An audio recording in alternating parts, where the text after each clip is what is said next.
Udah ya mulai ya? Udah oke. Oke, baik. Hari ini saya bersama dengan Meta.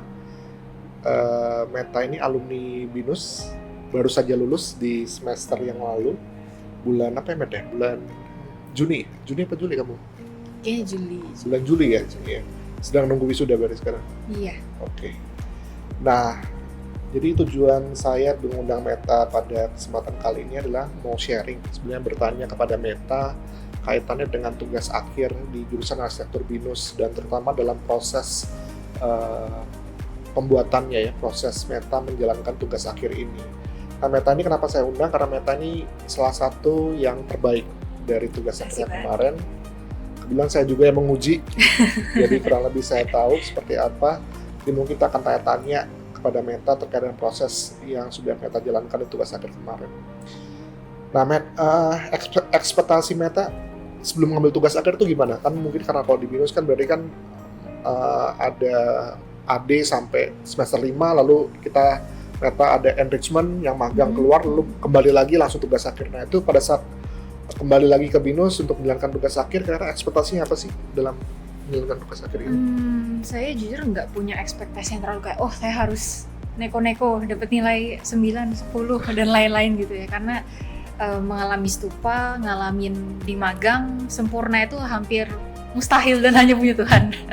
Tapi setidaknya saya tahu TGA di depan itu pasti jadi sesuatu rintangan yang cukup sulit, cukup ribet karena prosesnya banyak dan harus banyak juga yang harus saya siapkan, dan pasti sepertinya mahal karena saya full offline. Jadi kalau dulu pas masa-masa online, wah lumayan nih ngirit, karena nanti setidaknya saya nggak ketemu market, tapi sekarang saya ketemu market. Jadi Meta pernah merasakan berkuliah online dan sekarang offline berarti sudah pernah merasakan online ya pada saat lebih dominan online sebenarnya. Justru lebih dominan online. Secara kampus cuman nyicip. Oke. Jadi memang ekspektasinya nggak terlalu muluk-muluk ya, pokoknya jalanin aja gitu ya. Oke. Nah, sekarang kita membahas masuk pada saat tugas akhir ya. Tugas akhir ini mungkin juga Meta paham atau ketahui di angkatan Meta ini, tugas akhirnya kurikulumnya sudah berbeda dari yang sebelumnya. Dimana kalau yang sebelumnya kan berarti tugas akhir itu ada risetnya dulu, membuat paper, membuat tulisan, skripsi, baru setelah itu baru melanjutkan ke produk arsitekturnya, itu ada gambar, ada maket, ada video dan seterusnya. Nah, kalau yang sekarang kan lebih fokusnya memang adalah membuat sebuah produk arsitektur yang memang aspek terkait dengan penelitiannya bukan yang nggak ada ya, cuma memang dikurangi. Nah, pada saat kamu menjalankan tugas akhir di awal ini, tentu saja yang diminta adalah kaitan dengan pemilihan judul dan juga tapak. Itu prosesnya gimana, Men? Oke, kalau untuk di TGA sendiri, tugas akhir sendiri, judul sama tapak saya ngelihat itu dua hal krusial yang untuk ditentukan di depan. Jadi saat saya milih judul, saya nyiapin dulu beberapa alternatif judul yang kemungkinan saya pakai. Kemudian saya riset secara ya mungkin kasar lah, kira-kira bahan untuk majuin judul ini dapat diperoleh dengan mudah atau enggak, apa justru malah jadi bisa mempersulit saya ke depan. Kalau misal saya malah nggak dapat pembimbing yang pas, karena pas di awal kita belum tahu nanti dibimbing sama siapa. Jadi saya siapin dulu beberapa alternatif judul, dan yang paling pede dan siap saya perjuangkan yaitu saya yang majukan. Judulnya apa? Waktu pas pilih itu. Saat ini saya yang waktu kemarin judulnya itu tentang gedung kantor, itu pendekatannya kenyamanan visual. Dan karena sedikit background saya sempat ngerasain juga di dunia lighting. Saat magang saya di lighting studio, dan beruntung ya di lighting studio tersebut ada juga yang secara science, jadi lumayan ilmiah, kita melakukan riset dulu sebelum milih spek lampu dan lain-lain, penempatan kayak gitu. Jadi saya rasa bisa ditarik dulu mundur ke belakang sebelum lighting itu masuk, bagaimana arsitek ini menggunakan semua kemampuannya supaya bangunan itu sudah cukup sehat dari sisi arsitektur secara kenyamanan visualnya. Kemudian baru orang lighting masuk. Oke, berarti pilihan judul itu langsung approve ya? Enggak. Ada dong. Ada dong. Pas saya masukin, dibilang ini tugas akhirnya orang interior gitu, bukan arsitek. tapi kan kita gedungnya yang di itu kan ya. Ya, karena itu awalnya tuh dibilang interior. Nah, akhirnya karena awalnya tuh malah saya tuh maunya gedung kantor dengan konsep keberlanjutan pencahayaan buatan. Jadi itu terlalu interior, terlalu ranahnya lighting. Jadi saya tarik lagi lebih besar judulnya, yaitu kenyamanan visual. Karena kenyamanan visual bisa dari openingnya, arah bangunannya harus diarahkan seperti apa, dan mungkin nanti bisa agak masuk ke fasad dan lain-lain. Dan untuk tapaknya sendiri, mungkin ini agak tips sendiri untuk teman-teman yang mau masuk tugas akhir ataupun yang lagi jalan. Untuk tapak baiknya dikerjakan kalau saya berkelompok. Jadi kita nyari dulu tanah yang bebas untuk dipakai. Nanti baru tuh kita sortir mana sih yang oke untuk dimasukin ke judulnya kita. Atau sebaliknya dari tapaknya, oh ternyata ini potensinya sesuai nih sama salah satu judul yang alternatif itu. Nah baru dijalankan. Nah udah mulai ini ya, udah mulai terbuka sekarang langkah-langkah di awal yang memang tidak semulus yang direncanakan ya.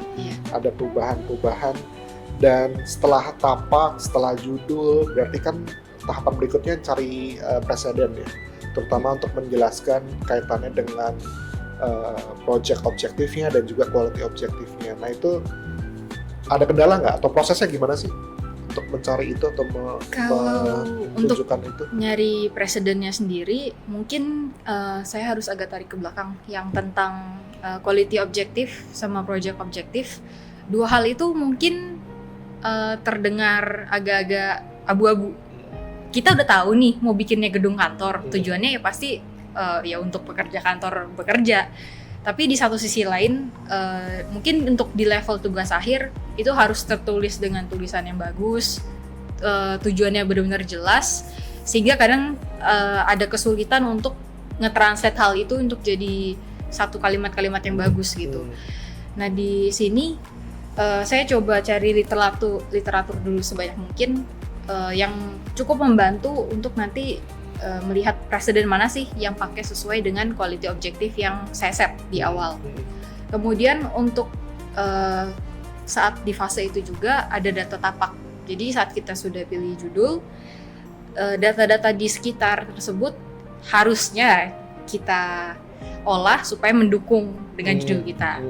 Ya kita sortir data-data apa saja yang kiranya tuh bisa jadi kelemahan dan bisa juga jadi kekuatan. Ya data-data tersebutlah yang diolah untuk sesuai dengan tipologi bangunan nanti dipilih. Oke, berarti mungkin cuma sedikit mengklarify sedikit yang lebih detailing gitu. Kalau misalnya tadi yang Meta sampaikan mungkin kan garis besarnya, garis umumnya ya. Berarti kan kalau project objektif sebenarnya mengumpulkan presiden terkait dengan, dalam kasus ini Meta adalah kantor berarti. Jadi Meta sudah mengumpulkan presiden-presiden mengenai kantor yang tentu saja mungkin tipenya disamakan dengan tipe yang sesuai dengan konteks yang di site Meta tersebut itu ya. Jadi dikumpulkan itu, betul ya, begitu ya. Jadi artinya itu yang dicari kan sebetulnya. Iya, memang kalau cari satu presiden yang semuanya ada itu nggak ada. Nah, iya betul. Kecuali udah dibuat dengan kakak tingkat yang sebelumnya. Nah, berarti memang projectnya memang harus mencari dulu gitu ya presidennya supaya kita tahu. Karena dari situ kan akan ketahuan program ruangnya, kebutuhan ruangnya, akan ada apa saja, kapasitasnya. Nah, setelah itu baru quality objektif yang mau dicari nih kaitan dengan presiden-presiden. Mengenai kenyamanan visual tadi gitu kan, berarti mencarinya begitu kan ya. Kesulitannya adalah mencari yang kenyamanan visual dengan presiden office, betul gitu. Nah itu strateginya gimana? Saya nyari beberapa presiden sih kalau untuk melihat hal itu, kayak misalnya ada satu kondisi oke nih mirip sama site-nya di Jakarta, sama-sama misalnya site saya itu dapetnya di Hub. Itu kan nanti akan mempengaruhi gimana ke site plan, gimana cara ngebuka jalur masuk dan keluar kendaraan.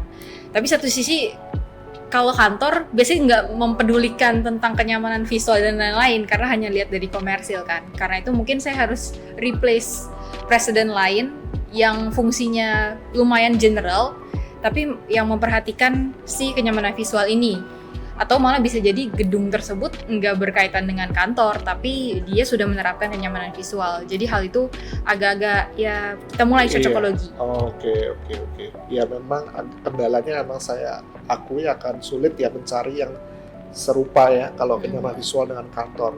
Atau mungkin ya syukur-syukur mungkin Sudah sudah ada yang dengan yang kamu buat itu. Oke, kita ke berikutnya. Berarti sebenarnya itu adalah tahapan preview pertama ya sebenarnya. Nah, masuk preview 2 kita masukkan ke konsep ya. Konsep buat bentukan massa, lalu konsep penataan ruang, ada program ruang, lalu ada konsep struktur dan utilitas gitu ya. Nah, ini proses pengerjaannya gimana tuh? Begitu sudah oke, tapaknya sudah oke, sesuai, udah tahu preseden terkait dengan kualitas kenyamanan visualnya, objektifnya udah dapat. Nah, penyusunan konsepnya nih dimulai dari mana, Matt? Kamu nyusun dan menerapkan tadi kaitan dengan bentuk massa bangunan, lalu tadi dengan program ruang, dan terakhir dengan struktur utilitas. Itu ada kendala atau ada hal-hal yang kamu lakukan sesuatu atau tips and triknya seperti apa? Mungkin kalau dari massa bangunannya sendiri, saya merasa peran arsitek tuh benar-benar di massa bangunan itu sendiri. Jadi saat saya mulai menyusun massa bangunan, itu mulai dari analisa site. Kemudian saya juga masukkan beberapa simulasi yang cukup mendukung tentang faktor kenyamanan visual. Untuk simulasinya pakai aplikasi apa aja, itu bisa lihat dari mungkin kakak tingkat yang sudah pernah pakai, atau waktu itu kebetulan ada alumni yang datang untuk kasih workshop. Nah, di situ saya ikut dan dia pakai aplikasi dari Forma, dari Autodesk Forma. Kemudian saya kombinasikan lagi dengan software-software yang lain, dan kebetulan saya sudah pernah pakai. Jadi mungkin tipsnya kalau teman-teman yang baru mulai belajar sebelum jangan untuk coba-coba lah ya pada saat ya, jangan pas mau cara bikin kotak dan lingkaran gimana ya, baru buka cari itu. Kalau bisa tuh dari sebelum-sebelumnya, karena waktu kalian tuh terbatas. Dan setelah udah dapet masa bangunan yang sesuai, mungkin saya juga bersyukur banget saat saya ngerjain tugas akhir ini, saya sambil kerja. Jadi senior saya di kantor itu punya peran yang cukup besar juga saat saya ngerjain di sini, karena nggak setiap hari saya bisa ketemu dengan dosen untuk asistensi. Jadi saat dia melihat, loh kok cara kamu bikin massa bangunan, pas sudah dapat site dikurang GSB, terus dikurang lagi dengan garis boundaries yang lain, langsung ditarik di push-pull. Wah, dari situ ternyata salah, dan itu udah saya lakukan beberapa stupa, ternyata itu salah. Jadinya grid-nya tuh nggak acuk-adulan.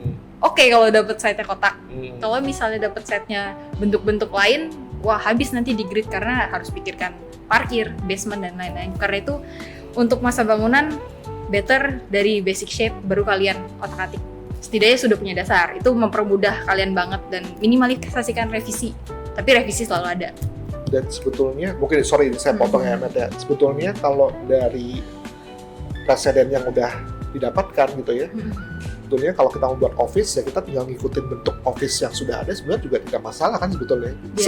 Mempermudah lah segampang itu. Jadi artinya kita juga nggak perlu buat inovasi bentuk yang aneh-aneh yang bahkan mungkin secara presiden belum pernah ada gitu misalnya.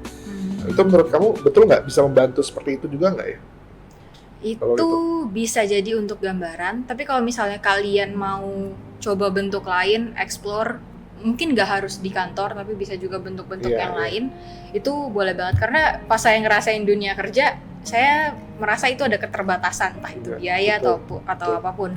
Justru saat di TGA ini kalian mau explore-nya, itu saatnya kalian. Iya. Ini mungkin bicara dalam konteksnya meta office, yang memang kalau office tuh dan juga lumayan diarahkan sih, kalau bisa semaksimal mungkin kayak gitu.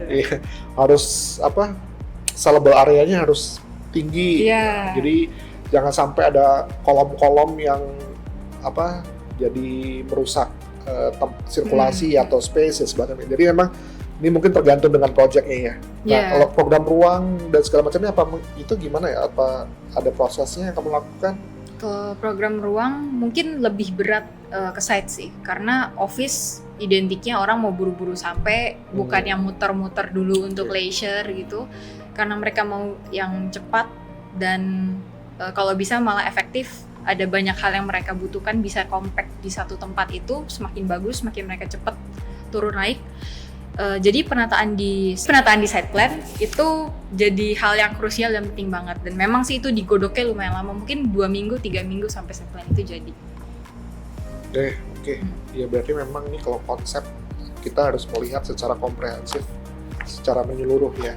Dan tadi terima kasih juga sudah disampaikan dalam konteksnya meta, rancang office dari awal, pembentukan masa bangunan yang memang sangat penting kaitannya dengan analisa tapak ya, dan juga mungkin dalam konteks Meta dibantu dengan software dan juga tadi Meta menyampaikan kita harus punya knowledge-nya dulu, jadi jangan coba-coba kita belum pernah tahu, belum pernah buat, kita baru cobanya di tahap tugas akhir karena pasti akan menghabiskan waktu gitu ya.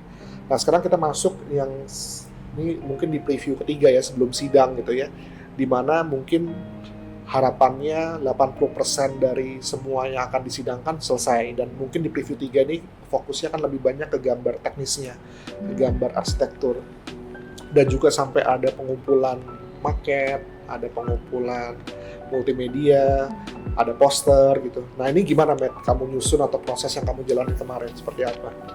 Oke, kalau untuk dari pengembangan rancangan sendiri, nanti kita ada target minimal asistensi. Jadi sebenarnya dengan menuhin target itu atau bahkan kalian bisa melampaui target itu dan kalian benar-benar ikut dan mengerjakan progresnya, harus itu udah oke banget, udah sesuai lah dengan standar yang diinginkan dari studio, udah kasih standar. Dan kemudian dari sisi gambar teknis, mungkin sudah banyak dari kalian yang masuk ke studio saat kalian kerjain magang ataupun ikut proyek-proyek di tempat lain. Nah dari situ sih saya ngerasa ternyata ketelitian ketebal tipis garis itu sangat amat penting, dan kemudian selain itu dosen pembimbing saya itu praktisi juga. Jadi begitu dapat gambar yang satu garis semuanya tebalnya sama, wah langsung dicoret, dipulangkan lah saya. Jadi ya itu pasti butuh waktu, butuh penelitian, butuh ketekunan, dan karena kalian butuh waktu yang lebih banyak, kalau bisa desainnya tuh sudah difikskan. Jadi kalian nggak ganti-ganti lagi, udah perhatiannya mulai ke tahap-tahap yang detail. Untuk dari sisi presentasi sendiri, karena komponennya banyak banget, dari posternya harus di print ukurannya beda-beda, harus bikin PPT, harus bikin video render, multimedia, terus juga untuk presentasi mungkin nanti formatnya beda lagi dengan A2 yang dikumpulkan. Jadi deadline tuh penting banget. Tapi yang berusaha saya lakukan saat itu, saat deadline-nya Jumat, saya berusaha sebisa mungkin semuanya sudah kelar di hari Rabu. Jaga-jaga, takutnya tukang printnya pulang kampung lah, atau mungkin printernya jamming, rusak. Kalian punya opsi lain untuk cari tempat lain untuk kalian ngeprint, untuk kalian jilid, dan lebih make sure. Karena juga beberapa teman saya ada juga yang telat, dan mungkin waktu itu kasusnya salah tahun. Nah jadi itu lumayan ngenes teman-teman. Satu ngeprint ini A berapa ya Pak? A3 ya? A2. Itu mungkin lebih dari 30.000 dan lembarnya banyak dan semuanya harus diganti. Nah supaya itu nggak kejadian, kalau bisa dicek dulu lebih awal, kasihlah kalian waktu tenang supaya kalian bisa ngecek lagi dan lagi. Nah untuk maket ini agak tricky. Kalau bisa kalian book maket di awal-awal, dan mungkin sedikit tips kalau kalian udah tahu teman kalian banyak yang booking di satu tempat itu, jangan booking di satu tempat itu lagi. Bukan karena trusted, takutnya overload dan akhirnya maket kalian nggak kelar. Itu terjadi, dan saya nggak pakai joki maket. Waktu itu modal nekat aja. Akhirnya maket itu full bikin sendiri. Tapi kurang lebih pengerjaannya itu sekitar 2 minggu. 1 minggunya tuh laser cut. Saya nggak pakai 3D printing, saya pakainya laser cut. Jadi saya butuh pola untuk dipotong itu, dan mungkin 1 minggunya lagi itu untuk assemble. Karena pas begitu datang, nggak semua petugas potongnya tuh baik hati mau ngepisahin per lantai. Kadang dicampur, jadi kita mesti ngepisah-pisahin sendiri. Oke. Berarti kalau kata kuncinya sebenarnya di sini adalah disiplin dengan deadline yang di setting sendiri ya. Iya. Itu meskipun studio memang punya deadline-nya memang ya. Oh, hari ini pengumpulan ini, hari ini pengumpulan itu. Cuma memang Anda atau teman-teman itu memang harus punya settingan waktu untuk menyelesaikan itu semua. Jadi jangan terlalu mengikuti deadline studio, karena kalau mengikuti deadline studio bisa jadi yang seperti tadi Meta sampaikan, dan itu terjadi ya. Yang printnya salah, lalu ada yang hal-hal yang tidak sesuai, sehingga ujung-ujungnya harus mengganti dan membayar lebih mahal ya. Ya itu memang satu hal yang sebetulnya masalah ketelitian ya. Nah, setelah semuanya terkumpul gitu ya, artinya dengan proses yang berdarah-darah pasti ya, yang nggak tidur segala macam gitu udah pasti gitu. Nah sekarang pada saat sidang ini harus, karena pada saat sidang ini memang yang harus dipersiapkan sebenarnya cuma tinggal PPT ya sebetulnya ya, karena kan tinggal mempresentasikan dan tanda tangan juga krusial. Yang dosennya mungkin mau tanda tangannya online, ya itu masih ya oke lah. Tapi kalau yang dosen maunya tanda tangan basah, itu harus ngejar dosennya dimanapun dia berada, samperin. Untuk tanda tangan apa sih? Saya lupa sih tanda tangannya. Saat di sidang kan kita ada satu paper yang harus ada tanda tangan dosen pembimbing dan lain-lain. Nah itu udah harus. Enggak, itu berarti setelah sidang kan? Nah itu setelah sidang kan? Sebelumnya juga ada. Iya. Saya ingat soal saya nyamperin dosen pembimbing saya, Pak. Saya malah lupa ya ada proses itu ya. Iya. Terus di saat itu nama dosen saya kurang satu huruf. Jadi saya udah nyamperin ke tempatnya, studionya dan lain-lain, balik lagi untuk minta lagi. Ya itu berarti satu. Tapi itu kalau kalian terlalu mepet itu juga bisa jadi bahaya. Tapi untungnya masih ada spare waktu. Itu administrasi lah ya, administrasi sidang yang memang harus dikerjakan. Nah pada saat sidangnya ini gitu ya, bilang yang menyidang saya gitu ya, gitu. Yang pada saat menyidang saya, apa sih ya maksud saya ada strategi khusus nggak pada saat kamu sidang, karena waktunya kan cuma 10 menit tuh, menyampaikan yang sampai puluhan lembar ya, mungkin tidak sampai ratusan, tapi kan puluhan, bahkan sampai lebih dari 30 lembar ini, itu menyampaikan itu semua tuh gimana? Ada strategi khususnya nggak, atau apa yang kamu lakukan? Pasti saya latihan dulu sebelumnya, supaya apa yang saya sampaikan tuh bisa sekompak mungkin dan sesuai dengan apa yang sudah saya kerjakan. Jadi nilai-nilai plus dan hal-hal ribet-ribet yang sudah saya bikin di awal harus bisa tersampaikan dengan baik. Karena ya itulah tujuan saya ngebuat hal itu semua.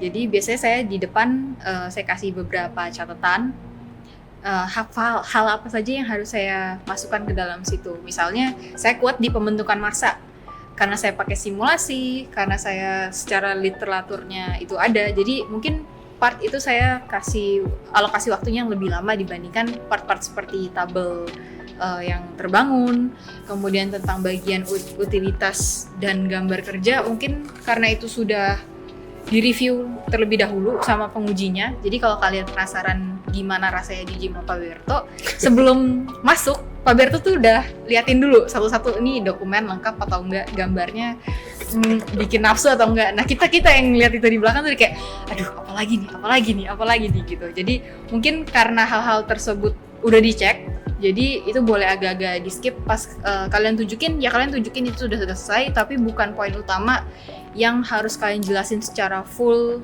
Dan bosan juga nggak sih kalau dosennya tuh cuman oh iya ya saya bisa lihat sendiri, tapi apa yang dosen yang nggak tangkep dari bacaan inilah itu yang jadi selling point kalian yang harus kalian sampaikan. Iya ini juga mungkin salah satu hal yang saya sering sampaikan ya. 10 menit itu waktu sangat sebentar sekali untuk bisa menjelaskan ini, padahal Anda punya penjelasan kaitannya dengan dari set plan, block plan, sampai gambar detail yang sampai puluhan lembar tadi. Jadi agak pasti akan sia-sia waktunya untuk bisa menjelaskan itu semua dari awal sampai akhir, bahkan waktunya pasti nggak akan cukup.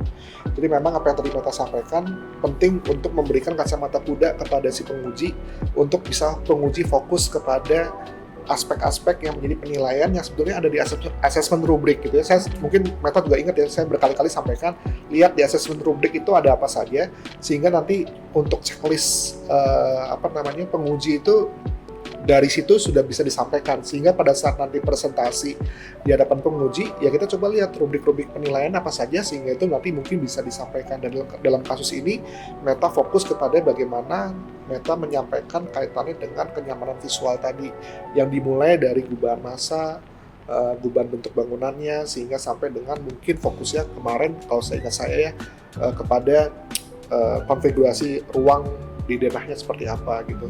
Nah setelah itu mungkin baru berkembang, saya juga ingat ada beberapa hal yang saya sampaikan kaitan dengan sirkulasi, kaitannya dengan akses masuk dan segala macamnya gitu ya. Meskipun memang belum sempurna, tapi setidaknya Meta sudah mencoba berusaha untuk menyelesaikan itu. Nah kira-kira masukan penguji, kalau saya sama Pak Rifa ya? Iya. Pak Berto dan Pak Rifa. Masukan penguji ya, saya dan Pak Rifa, menurut Meta apakah memang itu memberikan dampak yang menghasilkan, artinya gini, dari masukan-masukan itu Meta melihat membuat desain ini menjadi lebih baik atau ada hal-hal lain dari sisi penguji misalnya dan masukan-masukan itu? Kalau untuk masukan sih menurut saya ya pasti expert menilainya pasti karena sudah punya pengalaman di lapangan dan pengetahuannya jauh lebih luas dibandingkan saya. Jadi saya menerima, tapi menurut saya nggak semuanya bisa dipakai untuk di konteksnya saat itu yang cuma punya mungkin sekitar seminggu atau 2 minggu untuk waktu perbaikan. Untuk perbaikan, betul. Dan nggak mungkin juga saya merubah semua totally desain, dan itu juga dianjurkan untuk kalau memang tidak bisa dipakai, ya udah ambillah itu sebagai satu pelajaran. Tapi kalau dari saya catatannya waktu itu saya ingat banget ada 2 hal. Yang pertama dari sisi jalur servis, yaitu yang dari sisi sirkulasi. Perlu gak sih kantor itu punya jalur servis yang terpisah? Tapi itu saya pertahankan karena saya punya sisi retail yang menurut saya harus punya loading dock sendiri dan lain-lain. Jadi kalau kalian dapat sanggahan saat diuji, nggak semuanya harus diterima. Ada saatnya juga kita kasih reason kenapa sih kita ngebuat desain itu seperti itu. Dan itulah menurut saya intisari dari TGA. Kita mempertahankan statement yang sudah kita buat. Dan untuk juga dari sisi security dan akses kantor, waktu itu mungkin saya sediain terlalu kecil dan sedikit. Jadi supaya lebih manusia itu direvisi jadi lebih besar lebarnya, dan saya menerima hal itu. Ya itu proses lah ya, proses kaitannya dengan proses sidang dan emang itu yang terjadi. Dan sebetulnya saya ingin menggarisbawahi di sini adalah pentingnya tadi ya, tugas akhir itu adalah bagaimana kita bisa menyelesaikan secara komprehensif dari awal dan sampai dari akhir gitu ya. Dan mungkin dengan diskusi singkat ini mungkin cuma sebentar saja dengan Meta, nanti mungkin bisa memberikan gambaran kepada teman-teman yang akan menjalankan tugas akhir secara khusus gitu ya, bagaimana sih berproses tugas akhir yang waktunya 1 semester tapi sangat cepat sekali gitu ya, untuk membuat satu project yang komprehensif ini dari awal sampai dengan akhir. Dan semoga nanti dari tambahan-tambahan informasi ini, dari visual-visual yang nanti bisa ditampilkan, bisa menjadi contoh yang menurut saya contoh itu bukan berarti untuk ditiru plek-plek gitu ya, tapi memberikan setidaknya inspirasi gitu ya untuk gambaran terkait dengan proses pelaksanaan ini yang menurut saya apa yang Meta alami mungkin ini akan juga berbeda dengan konteks teman-teman yang akan menjalankan tugas akhir, tapi setidaknya secara umum gambarannya akan kurang lebih akan sama gitu. Dan kehadiran Meta di sini saya harap bisa memberikan gambaran yang lebih luas tadi, sehingga proses pelaksanaan tugas akhir di jurusan arsitektur BINUS akan jauh lebih baik dan harapannya bisa mendapatkan nilai yang terbaik dan optimal. Serasa itu saja diskusi kita sore ini. Meta, terima kasih udah hadir, udah datang ke kampus, ke studio. Semoga sukses ke depannya dan lancar selalu buat karir Meta ke depan. Terima kasih Meta. Ya, terima kasih Pak.